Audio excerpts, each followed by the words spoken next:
ilu Herman Fillmore digum delay.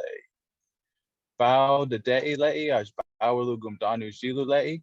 Wading Washoe tribe in Nevada ida California di wadoda legi.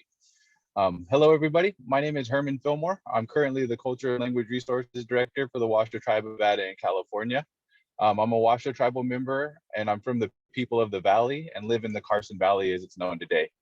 I'm here today to share a little PowerPoint with the history of the Washoe tribe and go over some information on us, especially as it relates to the Donner area. So I'm gonna just take a quick second to share my PowerPoint.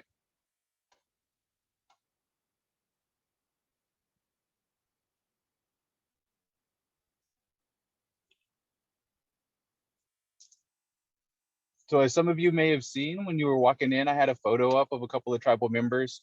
This is actually from one of our culture camps that was held in the Woodfords community.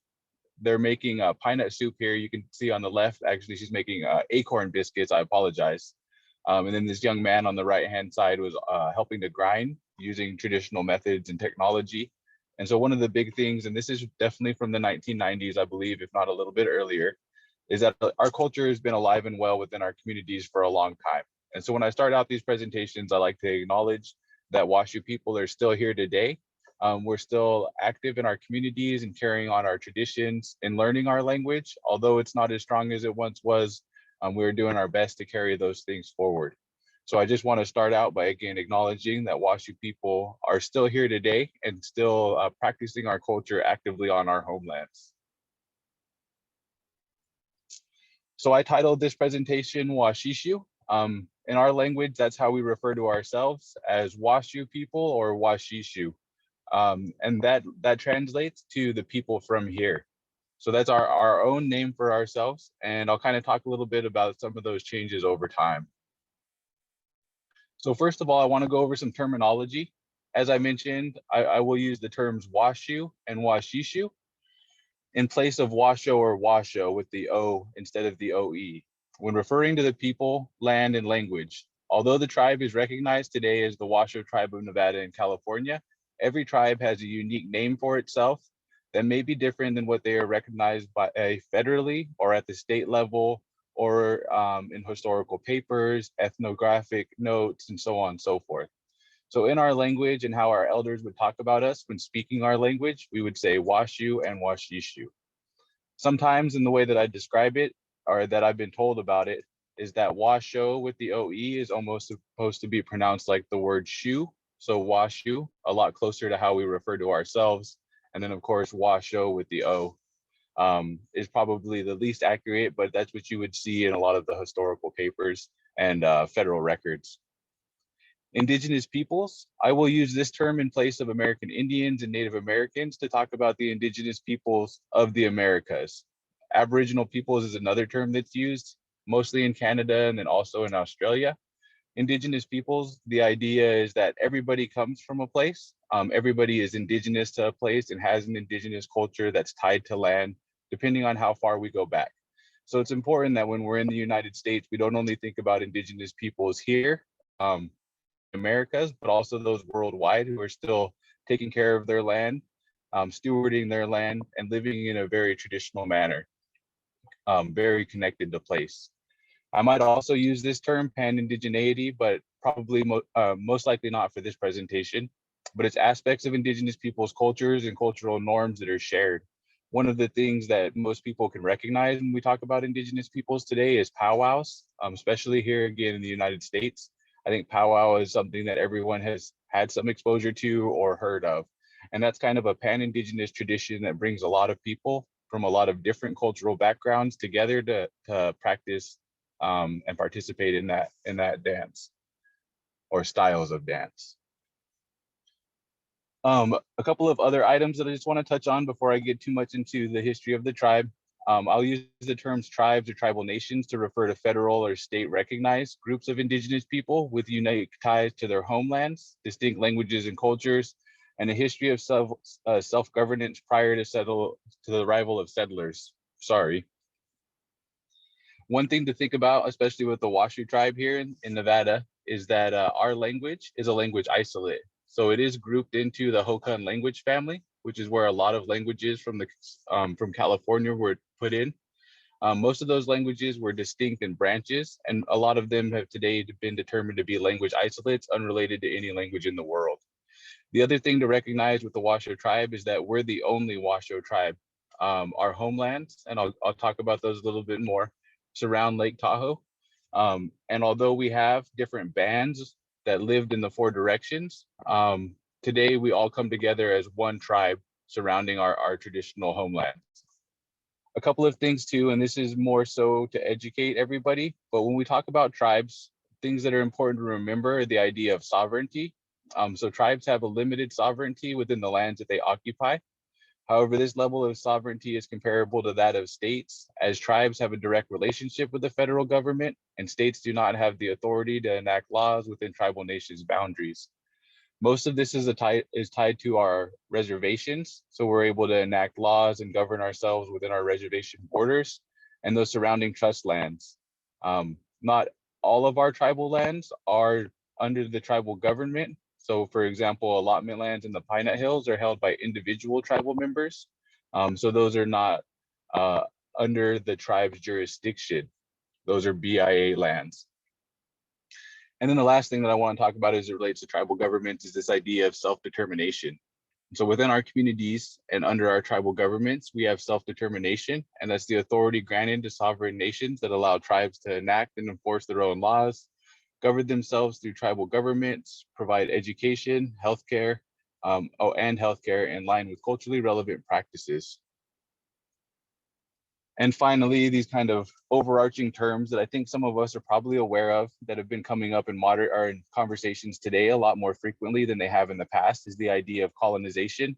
And so one of the things to think about, especially with Indigenous peoples here, is that colonization wasn't a pretty thing, especially for Washoe people. But colonization, as defined by the Oxford Dictionary, is the action or process of settling among and establishing control over the Indigenous peoples of an area. And so one thing that's important for us, as I mentioned, when we talk about maintaining our cultural practices, maintaining our languages within community and so on and so forth, is the act of decolonization. And so this is the act of resistance against colonial powers and shifting of powers towards political, economic, educational, cultural, psychic independence, and power that originates from the colonized nation's own indigenous cultures. So oftentimes when we talk about decolonization, it's this active resistance in order to maintain our identity, our language, our culture, our stories, our traditions, and also our connection to place in our traditional homelands. You will hear me use these last two terms a little bit, but I'll say traditional quite a bit. And when I say that, I will use this term to talk about traditional practices of Indigenous peoples that predate contact, as well as those traditions that have continued uninterrupted by colonization. And finally, TEK, or traditional ecological knowledge, also known by Indigenous knowledge or native science, refers to the evolving knowledge acquired by Indigenous and local peoples over hundreds or thousands of years through direct contact with the environment. So finally, to kind of get into my PowerPoint, I want to start out with an overview of the United States. So today that we have 574 federally recognized tribes within the United States. It doesn't include all of the tribes, of course. Some can be state recognized, and that's a big thing on the California side, where some tribes weren't able to get federal recognition during the Indian Reorganization Act. Some tribes have also been unrecognized for quite a long time at the federal level, but recognized at the state level. And other tribes have actually lost recognition as taken away by Congress at various points. I think some of those tribes have been reenacted, but again, it was congressional authority that took that away. The other thing that's important when we talk about these 574 tribes is that pre-colonization, there were roughly 300 distinct languages spoken in North America. Of that today, we have roughly 187 that are still alive. However, less than 40 of those languages are still being taught in the home.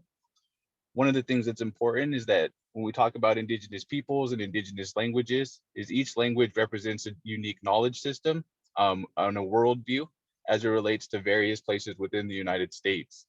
A lot of our perspective here for Washoe people is shaped by our homeland. So that's the Great Basin to the east, the foothills of the Sierras, they go towards Sacramento and the Sacramento Valley, the tops of the Sierras, and so on and so forth.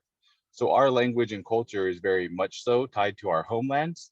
And so we can't just pick up and move to a different place because our knowledge is so ingrained in where we're from and where those languages and cultures come from.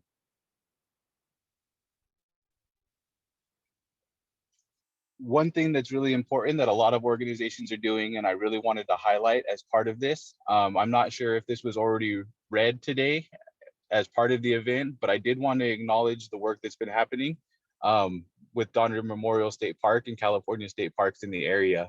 So one thing that was recently developed in collaboration with the Washoe tribe was a land acknowledgement. And so I'm just going to read this briefly because I thought it was very well done. And it's very important for acknowledging whose homelands we're within today. So Donner Memorial State Park is located within the traditional territory, ancestral homelands of the Washoe tribe of Nevada and California. The Washoe people, or Washishu, are the original inhabitants of Lake Tahoe, also known as Da'aga, and its surrounding lands called Washishu at Deh. The origin story of the Washoe people is centered around Lake Tahoe, and their presence here helped shape the natural beauty so many admire today. These lands continue to hold spiritual and cultural significance to the Washoe people, and we recognize the importance of involving the Washoe tribe in ongoing efforts to steward these lands. California State Parks acknowledges the lands in which it occupies are ancestral homelands of the Washoe people, and the Washoe people have resided in this park since time immemorial. California State Parks is committed to supporting the Washoe tribe and Washoe people by working with the Washoe tribe to create access to Donner Memorial State Park, incorporating Washoe language and culture, and cultivating a collaborative relationship for the future. So I just want to, again, give a big shout out to the California State Parks for working to involve Washoe people, coordinating with the tribe, and helping to create access to our homelands that are not our current reservation lands, but still very much important to our tribal membership. So who are the Washishu? The Washishu, as they are known today, as the Washoe tribe of Nevada and California, are the original people of the Tahoe Basin and surrounding valleys. Tahoe itself is actually a mispronunciation of the Washoe word Da'au, which means lake, and is at the center of our homelands, or Washishu at Deh. It's kind of funny because when you think about it, Lake Tahoe or Lake Da'au actually means lake. And we have one other place name that kind of has the same occurrence, and that's Talac on the south side of Lake Tahoe.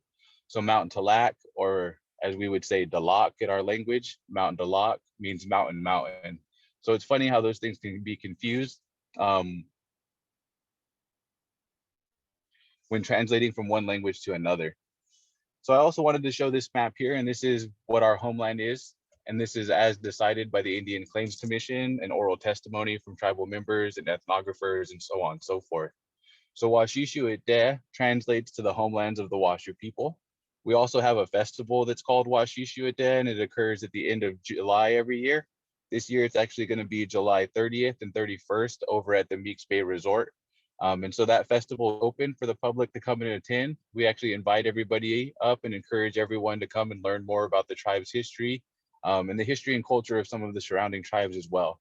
We invite up a lot of different dance groups, especially on the Miwok, Maidu, and Nishinan side, to come and participate and share their culture within our homelands. So it's a big thing for Washoe people that we've always been generous. We've always been a welcoming people to our homelands, and even some of the first testimonies by settlers were that they were welcomed here with baskets or handfuls of pine nuts. We call those dagum in our language, and they're one of our most important and valued food sources. You can see here on this map that the pine nut range is highlighted with arrows as a resource, and that's on the eastern side of Lake Tahoe there.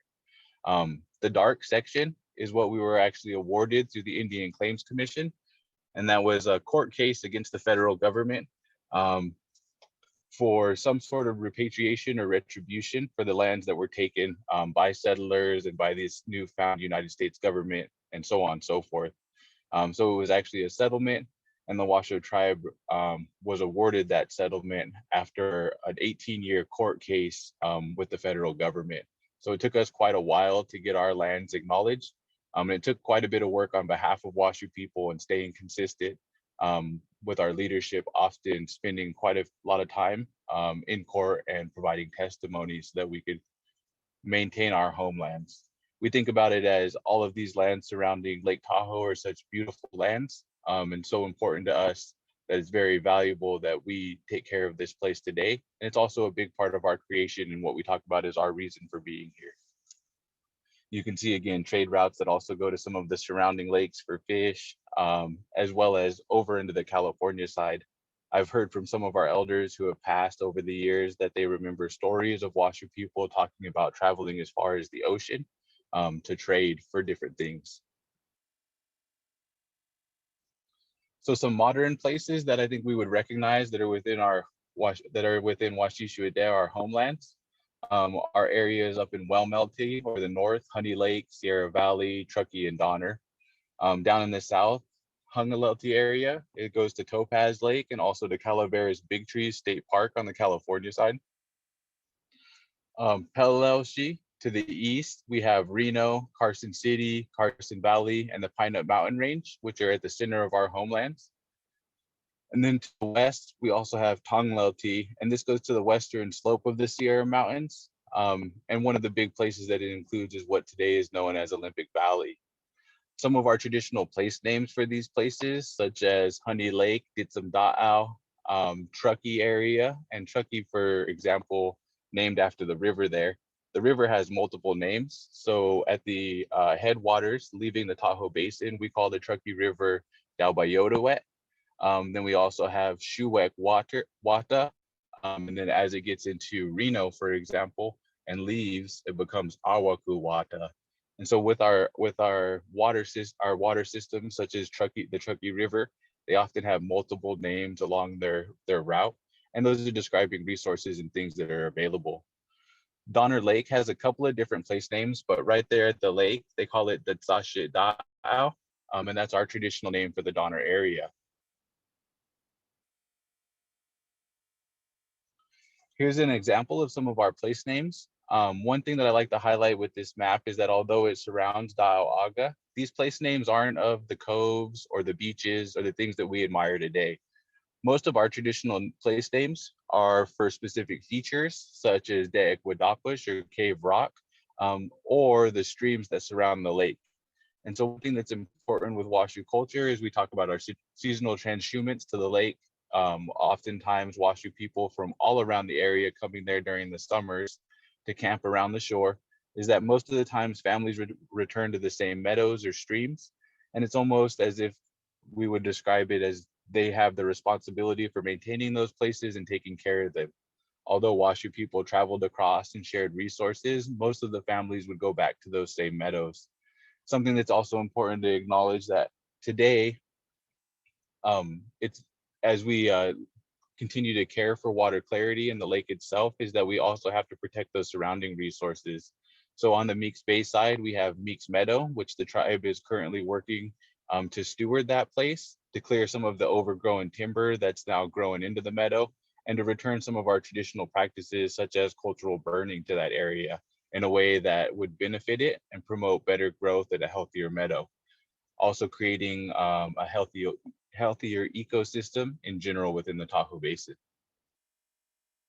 So as I mentioned, some of our place names are geographic features such as De'ekwadapush. De'ekwadapush to us is cave rock, but in our language, it's known as standing gray rock. De'ekwadapush is one of the most sacred places to Washoe people. We talk about it as a place that only our medicine people would go. So our medicine men and women.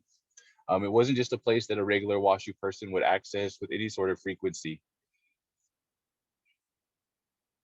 However, one of the things that's been done over time, and I'm sure many of you are aware, is that this place was developed to create the highway as we know it around the edge of Lake Tahoe, or Da'au'aga. First, they built a bridge and built a road around the outside of it. And you can see in the photo in the middle here that there used to be kind of older caves near the bottom, and some of those were filled up with concrete to reinforce the area and so on and so forth. Eventually, they built a tunnel through it. And then, of course, they blew a second tunnel through it to be the highway as we know it today. One of the big things here is that this cut off access for our traditional healers, our medicine people, as we call them. from going to one of the most sacred sites. There's not a lot of knowledge that's associated with this place about what our medicine people did. And that's out of respect for them and our traditional beliefs and spirituality. Some of those things aren't just open or shouldn't be public knowledge for everybody to know because they're very important to our culture and our languages. And when we talk about things that are sacred, it isn't to keep them secret, but it's really to protect those things because as things that are sacred, we don't want them to be accessed and used for the wrong reasons. So as land was developed and changed, we also have to think about those impacts directly on Washoe people. So one thing that I highlighted here, and of course I put it in quotations, is this idea of apprenticeship. So in 1850, the California Government and Protection Act, which established the means whereby Indians of all ages could be indentured or apprenticed to any white. Um, 11 years later, an editorial in the Humboldt Times noted that this law works beautifully. A few days ago, V.E. Geiger, formerly an Indian agent, had some 80 Indians apprenticed to him and proposed to immigrate to Washoe with them as soon as he came across the mountains. We hear of many others who are having them bound in numbers to suit. What a pity the provisions of this law are not extended to the Greasers, Kanaks, and Asiatics. It would be so convenient to carry a farm or mine when all of the hard and dirty work is performed by apprentices. So you can see here that even well into the 1850s, we're still talking about slavery and indentured servitude of indigenous peoples here, or a new kind of workforce to support this idea of colonization and Western expansion. But that wasn't it. One of the worst things that happened to indigenous people were eradication efforts. In 1850, the price for an Indian scalp in California was 25 cents. Most of the time, the price for a man's scalp was quite a bit more than that of a woman or a child, but that didn't prevent the killing of women and children either. It's not to say that it was right to kill a man, especially for their scalp to be sold, as we would consider that manslaughter today. But it was something that occurred and was even extended down to, again, women and children. In 1851, the United States paid out roughly $1 million for scalps. In 1851, Peter Burnett, the California governor, stated that the war of extermination will continue to be waged between the two races until the Indian race becomes extinct, and it must be expected. While we cannot anticipate the result, but with painful regret, the inevitable destiny of the race is beyond the power and wisdom of man to avert. So really, again, these perspectives of indigenous people were to eradicate us and remove us so that our lands could be developed and used for this idea of a civilized world or colonized kind of mindset. There were also quite a few acts that forever changed the Washoe way of life. In 1859, for example, after the gold rush, silver was discovered in western Nevada and 20,000 miners arrived seeking riches. This began the immediate destruction of the lands to support the mining industry and was the beginning of the end of a way of life for Washoe. In 1859, the same year, commercial fishing at Lake Tahoe started, and by 1880, they had depleted the cutthroat trout from the Tahoe Basin. In 1877, the Carson Valley News reported that fish are dying. Indians report great mortality among the fish in the Carson River. They say no more catch 'em, heap sick, heap die. Whether it is the low stage of the water or the use of poisonous or explosive materials that causes the destruction, no one pretends to know. We understand that it is confined exclusively to the West Fork, nothing of the kind being perceptible on the East Fork. Fish above the rear of the wood drive are as plentiful and healthy as ever. So not only does this kind of brief headline talk about the destruction of fishing populations within the Tahoe Basin, it also quickly points out some racial tropes that we see as indigenous people are represented with this phrase, no more catch 'em, heap sick, heap die. It quickly to me brings to mind the portrayals of Native American people or indigenous people in our old Peter Pan movies and those sorts of things.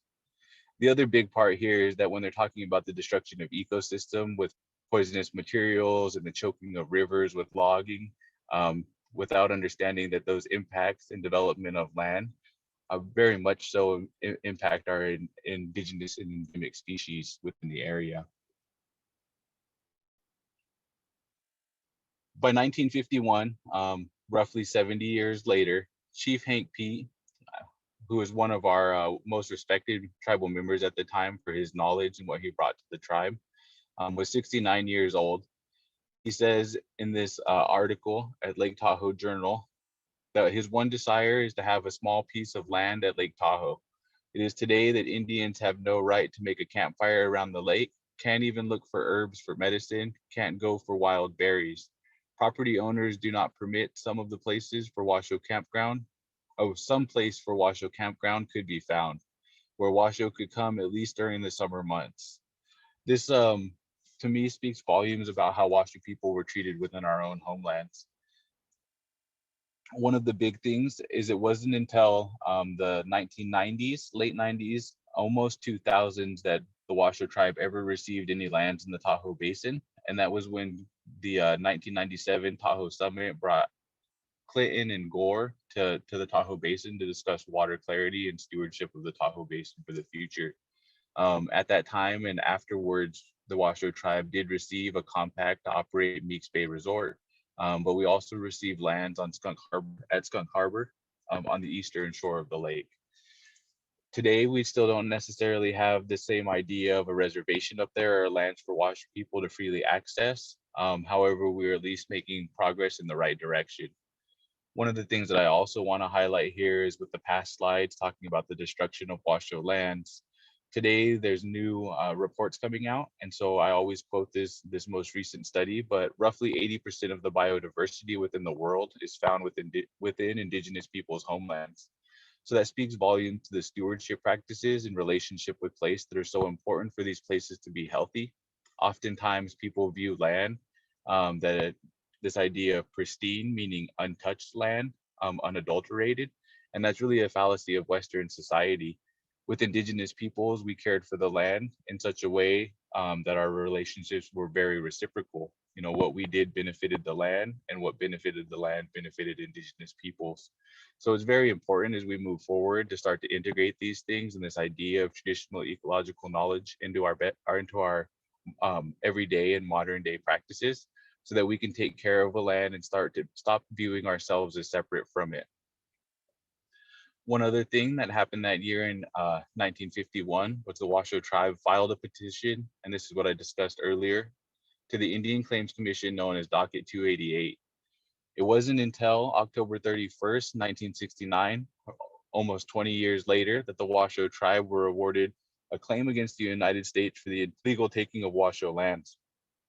The settlement was drastically reduced from the original amount to $5 million, a little bit over that.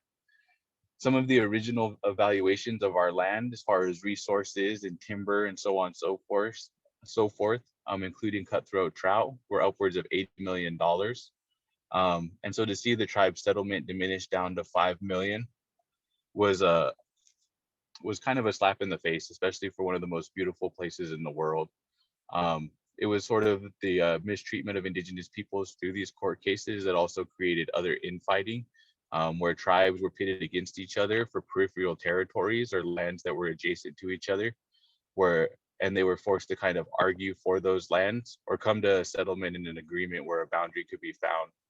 For Washoe people on our homelands, again, being the only group here, our lands were diminished both on the California side and on the Nevada side, pushing us further into the Sierras with a small claim to land.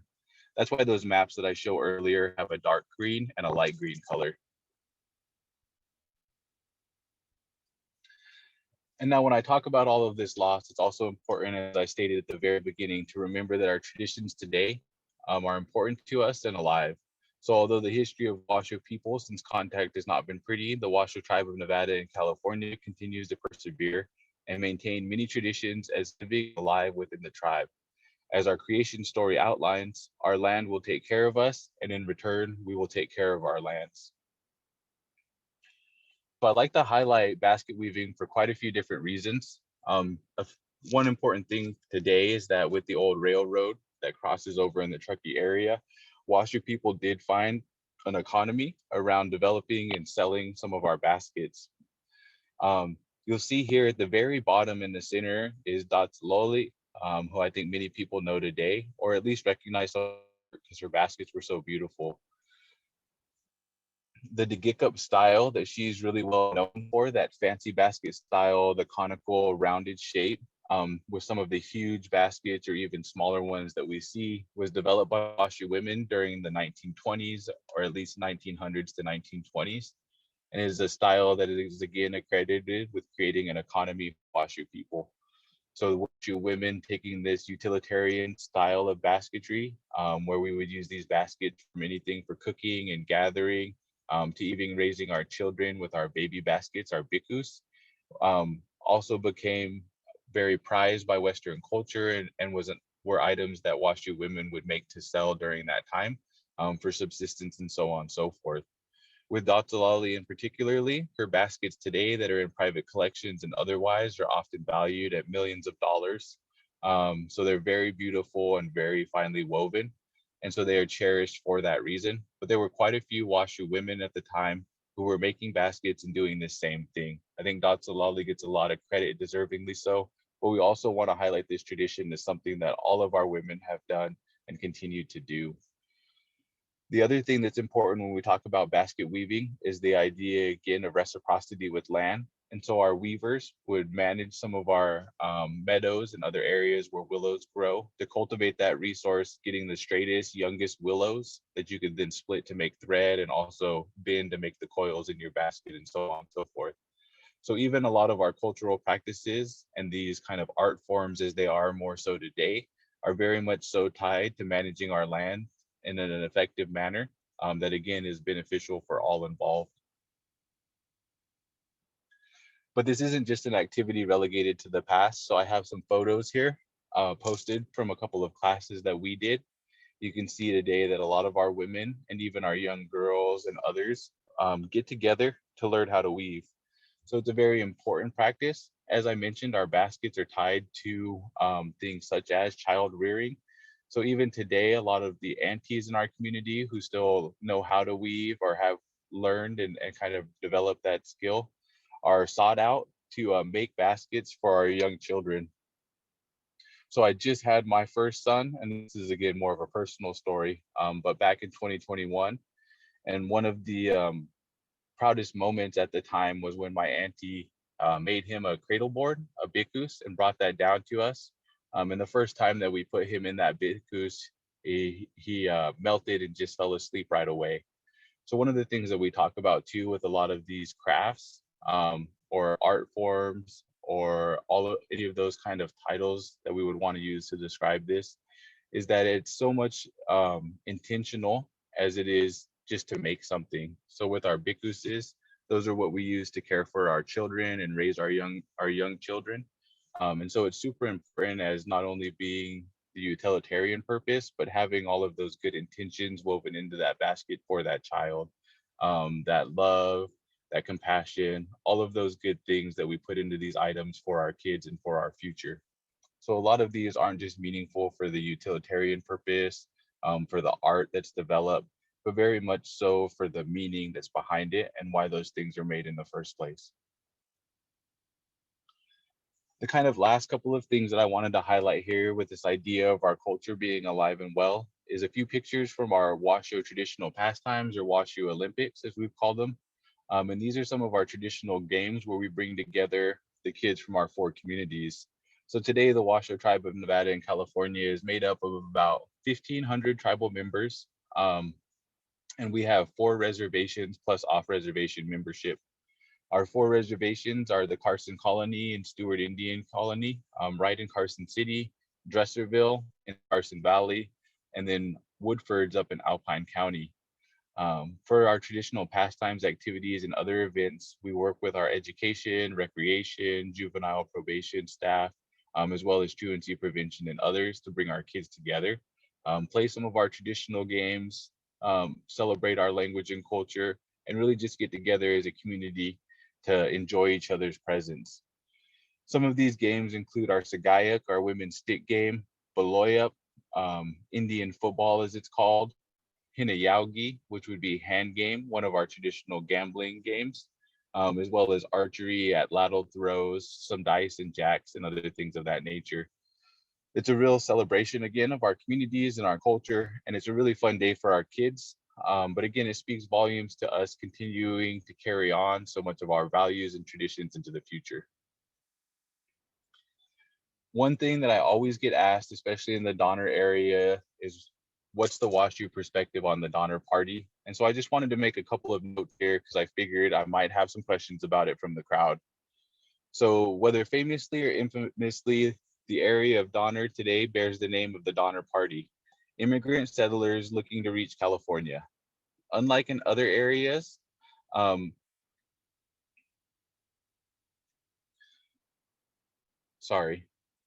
Unlike in other areas, the Well-Melty Band of Washishu camp in the Sierras during the winter months. With the snow once being much deeper, it is said that only the tops of their Gaulis Dongal, their winter homes, were visible. So unlike other areas, it is said in Donner, Truckee, and Sierra Valley that there was enough firewood to sustain them in the winter, and that's why they were able to maintain ongoing camps there throughout the entire year. A lot of times, and sorry to backtrack, but Washoe people are described as traveling from place to place depending on the season. One quote that I really like regarding the Tahoe Basin is this quote from Wesley Barber, where he talks about his grandpa sharing knowledge and stories of his life in the area. And he said that his grandpa once told him that you were more likely to run out of firewood than you were to run out of food in the Tahoe Basin. So to me, that speaks volumes about our land management practices, some of the preventative measures, again, that we cared for that place in a way that fire was able to burn through the landscape and not be as destructive as it is today. But even more so, how we manage that place for food resources that then can be used by not only Washoe people, but wildlife and so on and so forth. The same thing can be said again here for the Donner and Truckee area, that firewood was so available that they didn't need to move around during the seasons because they were able to stay in that place. Again, with the snow being top enough to cover the top of their Gaulis Dongal, their winter homes. So in many of the oral accounts from Washoe people in the area, the Well-Melty attempted to assist the Donner Party while they were stranded in the harsh winter conditions. The Well-Melty left food for the group until it became too difficult to feed their own family, plus these new struggling travelers. So again, here's this idea of Washoe generosity and trying to care for these struggling people that were nearby and camped nearby. I do want to say, and I just wanted to highlight this briefly because I have heard this before, but there was also mention by some Washoe people that the Donner Party had attempted to chase off their helpers out of fear of Indians. And so you think at the time, of course, there was this common fear of Indian people being treated as savages, merciless Indian savages, and so on and so forth. I have again heard small accounts that they shot guns at Washoe people who tried to help, and that's why they stopped attempting to provide food. But very much so, I have heard that Washoe people did leave game nearby and other resources for the Donner Party. So the last thing I just wanted to close out with was to provide my contact information. So again, my name is Herman Fillmore. I'm the Culture and Language Resources Director for the Washoe Tribe of Nevada and California. You can reach me through my email if you have any questions or comments, and that is hfillmore@washoetanif.org. Or you can also reach me through tribal headquarters, and our number there is 775-265-8600. So I'm going to go ahead and stop sharing. I think Jeremy might have mentioned that there was a couple of questions. Excellent.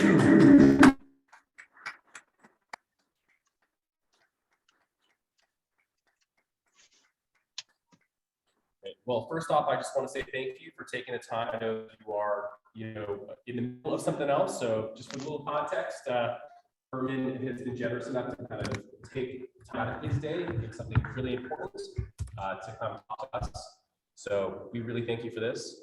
And we still have a few more minutes, so we can open it up to some questions if you'd like. So I will, go ahead, sir.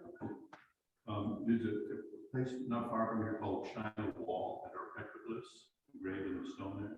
Was that Washoe or were those predecessors?